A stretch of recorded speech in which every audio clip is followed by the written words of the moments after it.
ಕಾಲ್ತುಳಿತ ಪ್ರಕರಣದಲ್ಲಿ 7ನೇ ತಲೆದಂಡ. ಸಿಎಂ ರಾಜಕೀಯ ಕಾರ್ಯದರ್ಶಿಗೆ ಕೋಕ್, ಹುದ್ದೆಯಿಂದ ಎಂಎಲ್ಸಿ ಗೋವಿಂದರಾಜುಗೆ ಕೋಕ್ ಕೊಡಲಾಗಿದೆ. ರಾಜಕೀಯ ಕಾರ್ಯದರ್ಶಿ ಸರ್ಕಾರದಿಂದ ಕೋಕ್, ಹುದ್ದೆಯಿಂದ ಎಂಎಲ್ಸಿ ಗೋವಿಂದರಾಜುಗೆ ಕೋಕ್ ನೀಡಲಾಗಿದೆ. ಗೋವಿಂದರಾಜು ಒತ್ತಡದಿಂದಲೇ ಸಿಎಂ ಅನುಮತಿಯನ್ನ ಕೊಟ್ಟಿರೋದು. ಗೋವಿಂದರಾಜು ವಿರುದ್ಧ ಸಿಎಂ ಆಪ್ತರು ಆಕ್ರೋಶವನ್ನ ವ್ಯಕ್ತಪಡಿಸ್ತಾ ಇದ್ರು. ಹೀಗಾಗಿ ರಾಜಕೀಯ ಕಾರ್ಯದರ್ಶಿ ಹುದ್ದೆಯಿಂದ ಕೋಕ್ ಕೊಡಲಾಗಿದೆ. ಈಗ ಒಲಿಂಪಿಕ್ ಅಸೋಸಿಯೇಷನ್ ಅಧ್ಯಕ್ಷ ಗೋವಿಂದರಾಜು, ರಾಜಕೀಯ ಕಾರ್ಯದರ್ಶಿ. ಕಾಲ್ತುಳಿತ ಪ್ರಕರಣದಲ್ಲಿ ಈಗ 7ನೇ ತಲೆದಂಡ. 6 ಜನ ಪೊಲೀಸ್ ಅಧಿಕಾರಿಗಳು, ಹಿರಿಯ ಅಧಿಕಾರಿಗಳು. ಎಂಎಲ್ಸಿ ಗೋವಿಂದರಾಜು ರಾಜಕೀಯ ಕಾರ್ಯದರ್ಶಿಯಾಗಿ ಕೆಲಸವನ್ನ ನಿರ್ವಹಿಸ್ತಾ ಇತ್ತು. ಇವರ ಒತ್ತಡದಿಂದಾನೇ ಸಿಎಂ ಸಿದ್ದರಾಮಯ್ಯನವರು ಅನುಮತಿಯನ್ನ ಕೊಟ್ಟಿದ್ರು. ಹೀಗಂತ ಸಿಎಂ ಆಪ್ತರು ಆಕ್ರೋಶವನ್ನ ವ್ಯಕ್ತಪಡಿಸ್ತಾ ಇದ್ರು. ಹೀಗಾಗಿ ರಾಜಕೀಯ ಕಾರ್ಯದರ್ಶಿ ಹುದ್ದೆಯಿಂದ ಕೋಕ್ ಕೊಡಲಾಗಿದೆ. ಮತ್ತೊಂದು ತಲೆದಂಡ ಈ ಒಂದು ಪ್ರಕರಣಕ್ಕೆ ಸಂಬಂಧಪಟ್ಟಂಗೆ. ಈ ಗೋವಿಂದರಾಜು ಒತ್ತಡದಿಂದಲೇ ಸಿಎಂ ಅನುಮತಿಯನ್ನ ಕೊಟ್ಟಿದ್ರು, ಹಾಗಾಗಿ ಇಷ್ಟೆಲ್ಲ ಅವಘಡ ಸಂಭವಿಸಿತು ಅನ್ನುವಂಥ ಆಕ್ರೋಶದ ಮಾತುಗಳು ಸಿಎಂ ಸಿದ್ದರಾಮಯ್ಯನವರ ಆಪ್ತರಿಂದ ಕೇಳಿ ಬರ್ತಾ ಇತ್ತು. ಇನ್ನಷ್ಟು ಡೀಟೇಲ್ಸ್ ಕೊಡ್ತಾರೆ ನಮ್ಮ ಪ್ರತಿನಿಧಿ ಕೃಷ್ಣ ಸಂಪರ್ಕದಲ್ಲಿದ್ದಾರೆ, ತಿಮ್ಮೇಗೌಡ ಸಂಪರ್ಕದಲ್ಲಿದ್ದಾರೆ. ತಿಮ್ಮೇಗೌಡ್ರೆ, 6 ಜನ ಪೊಲೀಸ್ ಅಧಿಕಾರಿಗಳು ಈ ಸಂಬಂಧಪಟ್ಟಂಗೆ, ಈ ಕಾರ್ಯದರ್ಶಿಯವರ ವಿಚಾರಕ್ಕೆ ಸಂಬಂಧಪಟ್ಟಂಗೂ ಕೂಡ ಇವತ್ತು ಬೆಳಿಗ್ಗೆ ಆದಂತ ಪ್ರೆಸ್ ಮೀಟ್ ನಲ್ಲಿ ದೋಸ್ತಿ ನಾಯಕರು, ವಿರೋಧ ಪಕ್ಷದ ನಾಯಕರು ಪ್ರಶ್ನೆಯನ್ನ ಎತ್ತಿದ್ರು. ಈಗ ಮತ್ತೊಂದು ತಲೆದಂಡ ಆಗಿದೆ, ರಾಜಕೀಯ ಕಾರ್ಯದರ್ಶಿಯವರ ತಲೆದಂಡ. ಎಲ್ಲವನ್ನೂ ಕೂಡ ಪೊಲೀಸ್ ಅಧಿಕಾರಿಗಳ ಮೇಲೆ ಹಾಕ್ತಾ ಇದ್ರೆ ಹೆಂಗೆ? ನಿಮ್ಮ ಲೂಪ್ ಹೋಲ್ಗಳು ಏನಿಲ್ವಾ, ನಿಮ್ಮ ತಪ್ಪೇನಿಲ್ವಾ ಅಂತ ಆ ಪ್ರಶ್ನೆಯನ್ನ ಮಾಡ್ತಾ ಇದ್ವು. ಅದಕ್ಕೆ ಉತ್ತರಣ ಇದು. ಖಂಡಿತವಾಗಿಯೂ ಅರುಣ್, ಯಾಕಂತ ಹೇಳಿದ್ರೆ ವಿರೋಧ ಪಕ್ಷದ ನಾಯಕರುಗಳು ಇದನ್ನೇ ಅಸ್ತ್ರವನ್ನಾಗಿ ಮಾಡ್ಕೊಳ್ಳೋದ್ರ ಮುಖಾಂತರ ಸರ್ಕಾರದ ಮೇಲೆ ಮುಗಿಬಿದ್ದಿದ್ವು. ಎಸ್ಪೆಷಲಿ ಒಂದೇ ಹೆಜ್ಜೆ ಮುಂದೆ ಹೋದಂತ ಕೇಂದ್ರ ಸಚಿವ ಹಾಗೂ ಜೆಡಿಎಸ್ ನಾಯಕ ಎಚ್.ಡಿ. ಕುಮಾರಸ್ವಾಮಿ ಅವರು ನೇರವಾಗಿ ಎಂಎಲ್ಸಿ ಗೋವಿಂದರಾಜು ಅವರ ಹೆಸರನ್ನ ಪ್ರಸ್ತಾಪ ಮಾಡಿದ್ರು. ಗೋವಿಂದರಾಜು ಅವರ ಒತ್ತಡದಿಂದಲೇ ಸಿಎಂ ಸಿದ್ದರಾಮಯ್ಯನವರು ಅನುಮತಿಯನ್ನ ಕೊಟ್ಟಿದ್ರು ಅನ್ನುವಂತ ನಿಟ್ಟಿನಲ್ಲಿ ಕೇಂದ್ರ ಸಚಿವ ಕುಮಾರಸ್ವಾಮಿ ಅಷ್ಟೇ ಅಲ್ಲ, ಸಿಎಂ ಸಿದ್ದರಾಮಯ್ಯನವರ ಆಪ್ತ ವಲಯದಲ್ಲೂ ಕೂಡ ಇದು ಸಾಕಷ್ಟು ಚರ್ಚೆ ಆಗ್ತಾ ಇತ್ತು.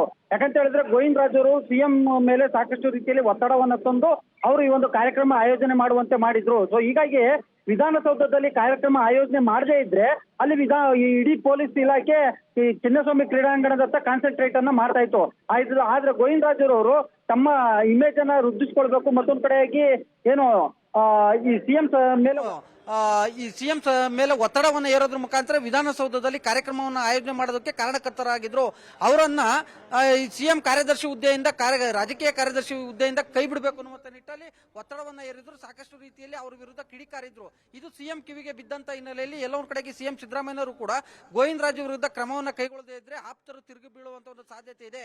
ಯಾಕಂತ ಹೇಳಿದ್ರೆ ಈ ಒಂದು ಪ್ರಕರಣ ಇದೆಯಲ್ಲ, ಇದು ರಾಜ್ಯ ಮಟ್ಟದಲ್ಲಿ ಅಷ್ಟೇ ಅಲ್ಲ, ರಾಷ್ಟ್ರ ಮಟ್ಟದಲ್ಲೂ ಕೂಡ ಇದು ತುಂಬಾ ಸೌಂಡ್ ಮಾಡ್ತಾ ಇರತಕ್ಕಂಥದ್ದು. ಏನು ಬಿಜೆಪಿಗೆ ಇಡೀ ರಾಷ್ಟ್ರಾದ್ಯಂತ ಒಂದ್ ರೀತಿ ಏನು ಬಿಜೆಪಿ ನಾಯಕರು ತೀವ್ರ ಟೀಕೆಯನ್ನ ವ್ಯಕ್ತಪಡಿಸ್ತಾ ಇರ್ತಕ್ಕಂಥದ್ದು. ರಾಷ್ಟ್ರ ಮಟ್ಟದಲ್ಲೂ ಕೂಡ ಕಾಂಗ್ರೆಸ್ ಹೈಕಮಾಂಡ್ ತೀವ್ರ ಮುಖಭಂಗಕ್ಕೆ ಒಳಗಾಗಿರ್ತಕ್ಕಂಥದ್ದು. ಸೊ ಹೀಗಾಗಿಯೇ ಈ ಒಂದು ಪ್ರಕರಣದಿಂದ ಪಾರಾಗಬೇಕು ಅನ್ನುವಂತ ನಿಟ್ಟಿನಲ್ಲಿಯೇ ಸಿಎಂ ಸಿದ್ದರಾಮಯ್ಯನವರು ನಿನ್ನೆ ರಾತ್ರಿ ತುರ್ತು ಸುದ್ದಿಗೋಷ್ಠಿಯನ್ನ ನಡೆಸೋದ್ರ ಮುಖಾಂತರ ಹಿರಿಯ ಐಪಿಎಸ್ ಅಧಿಕಾರಿಗಳನ್ನ, ಎಸ್ಪೆಷಲಿ ನಗರ ಪೊಲೀಸ್ ಆಯುಕ್ತ ದಯಾನಂದ್ ಸೇರಿದಂತೆ ಏನು ಹಿರಿಯ ಪೊಲೀಸ್ ಅಧಿಕಾರಿಗಳ ತಲೆದಂಡವನ್ನ ಘೋಷಣೆ ಮಾಡೋದ್ರ ಮುಖಾಂತರ, ಅಂದ್ರೆ ಅಮಾನತನ್ನ ಮಾಡೋದ್ರ ಮುಖಾಂತರ ಅವರ ವಿರುದ್ಧ ಕ್ರಮಕ್ಕೆ ಮುಂದಾಗಿದ್ರು. ಈ ಮೂಲಕವಾಗಿ ಜನಾಕ್ರೋಶವನ್ನ ತಗ್ಗಿಸುವಂತ ಒಂದು ಪ್ರಯತ್ನಕ್ಕೆ ಮುಂದಾಗಿದ್ರು. ಇದೀಗ ಒಂದು ಹೆಜ್ಜೆ ಮುಂದೆ ಹೋದಂತ ಮುಖ್ಯಮಂತ್ರಿ ಸಿದ್ದರಾಮಯ್ಯನವರು ತಮ್ಮ ರಾಜಕೀಯ ಕಾರ್ಯದರ್ಶಿಯೂ ಆಗಿರ್ತಕ್ಕಂಥ ಎಂಎಲ್ಸಿ ಗೋವಿಂದರಾಜು ಅವ್ರನ್ನ ಈ ಒಂದು ರಾಜಕೀಯ ಕಾರ್ಯದರ್ಶಿ ಹುದ್ದೆಯಿಂದ ಕೈ ಬಿಡುವುದಕ್ಕೆ ನಿರ್ಧಾರವನ್ನು ಮಾಡಿದ್ದಾರೆ.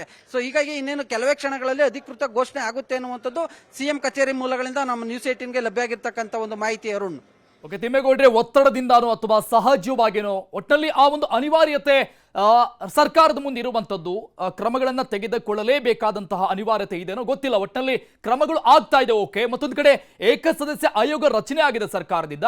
ಆ ವರದಿ ಬರೋದಕ್ಕಿಂತ ಮುಂಚೆನೆ ಇಂತಹ ದೊಡ್ಡ ಮಟ್ಟದ ನಿರ್ಧಾರಗಳು ಆಗ್ತಾ ಇದೆ. ವರದಿ ಬಂದ ನಂತರದಲ್ಲಿ ಮತ್ತೊಂದಿಷ್ಟು ತಲೆದಂಡಗಳು ಆಗಬಹುದಂತ ಅನ್ಸುತ್ತೆ ಸರ್ಕಾರದ ಮಟ್ಟದಲ್ಲಿ. ಖಂಡಿತವಾಗಿಯೂ ಅರುಣ್, ಯಾಕಂತ ಹೇಳಿದ್ರೆ ನೋಡಿ, ವಿಪಕ್ಷಗಳಾಗಿರ್ತಕ್ಕಂಥ ಜೆಡಿಎಸ್ ಮತ್ತೆ ಬಿಜೆಪಿ ಅಂದ್ರೆ ಎನ್ಡಿಎ ಮಿತ್ರ ಪಕ್ಷಗಳು ಒಗ್ಗಟ್ಟಾಗಿ ಈ ಒಂದು ವಿಚಾರವನ್ನ ಕೈಗೆತ್ತಿಕೊಂಡಿರ್ತಕ್ಕಂಥದ್ದು.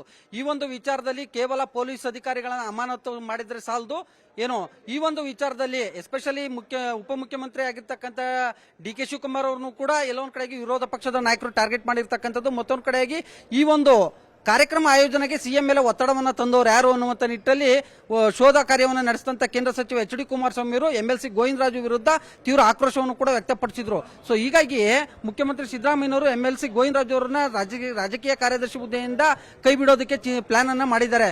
ಇದು ಒಂದ್ ಕಡೆ ಆದ್ರೆ ಮತ್ತೊಂದ್ ಕಡೆಯಾಗಿ ಇನ್ನ ಏನು ಗುಪ್ತಚರ ಇಲಾಖೆಯ ಕೆಲ ಅಧಿಕಾರಿಗಳನ್ನು ಕೂಡ ಇದೀಗ ಅಮಾನತು ಮಾಡಬೇಕು, ಇಲ್ಲ ಇದ್ರೆ ಬೇರೆ ಕಡೆ ವರ್ಗಾವಣೆ ಮಾಡಬೇಕು ಅನ್ನುವಂಥ ನಿಟ್ಟಿನಲ್ಲಿ ಕೂಡ ಚಿಂತನೆಯನ್ನ ನಡೆಸಿದ್ದಾರೆ.